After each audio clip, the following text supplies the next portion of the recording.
बुद्ध ने भी यही कहा है, तृष्णा दुख का कारण है, आशा दुख का कारण है। एक सूफी फकीर था,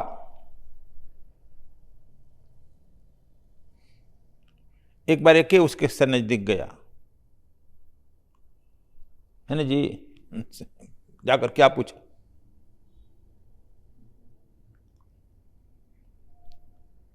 कहा कि हम बड़े दुखी हैं, लड़कों को पढ़ाई लिखाए, लड़के नौकरी लग गई, हमको कोई नहीं पूछता है, बड़े दुखी। फकीर बड़ा जोर से हंसा, कहा कि हमको कुछ सांत्वना दीजिए, हमको समझाइए, बड़े दुखी हैं।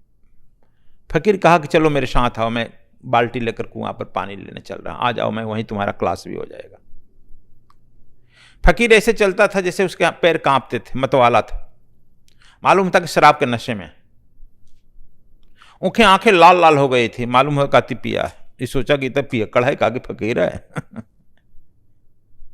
लेकिन फकीर तो मस्ती में रहता ही है।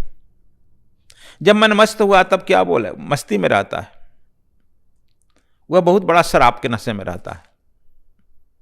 मद पीकर हो गया मतवाला रे, कबीर कहते हैं, मद पीकर के मतवाला हो जाता। कहा कि कहा क्या हम जाए इसके साथ कुआं पर? ही तो ऐसा नहीं कहीं हमको कुआं में ढकेल देगा तो हम क्या करेंगे? ये हमको नहीं ढकेलेगा, ये बाल्टी लेकर अपन ही कूद जाएगा तो हम क्या करेंगे? बड़ा खतरनाक आदमी है ना जी। फिर कहा हिम्मत करके, अच्छा चलो जरा नजदीक चलते हैं, हम दूर से देखेंगे। वो बाल्टी निकाल डाला, दिख रहा था कि बाल्टी तो डाल रहा है, लेकिन बाल्टी बिना पेंद की है। बाल्टी कुआं में डाला, खूब हिलाया वलाया, भर जाएगा ना पानी से। वह निकाला, फिर से डाला, पानी कहाँ गिरेगा? एक बार, दो बार, तीन बार। तो कहा कि हमको क्या समझाएगा, पागल ही। ये अपने पागल है, यह शराब के नशे में।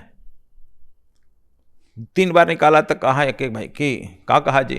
अरे तू पागल है कि साधु है कि संत है, क्या है ये पहले बता। ये बिना पेंद के बाल्टी भर रहा है, पानी आएगा? कहा कि अच्छा बिना पेंद की है तो हाँ, पानी नहीं आएगा तो नहीं। इसे आशा करना बेकार है ना। कहा कि ये भी नहीं जानता, हमको समझाने चला है। अच्छा अब तो आपको समझाने, आप समझ गए क्या? कहा आप जितना ही जीवन में काम कर रहे हैं, घर परिवार बेटा बेटी, ये सब पेंद का, बिना पेंद का बाल्टी है। भरते रहो, कुछ मिलने वाला नहीं है। जग में जो जो भी तू आशा लेकर काम कर रहा है, यह बिना पेंद की बाल्टी है, भरते रहो, कुछ मिलने वाला नहीं है बच्चा। तुम्ही को तो समझाने के लिए हम कह रहे थे। अच्छा ये बात है, हमने यहाँ सब बिना पेंद का। एक कही है, तजी हरि भजन काज न दूजा। परमात्मा के शरण में जाओ, गुरु के शरण में जाओ, परमात्मा को भजन करो। कहां कहां आशा किया है।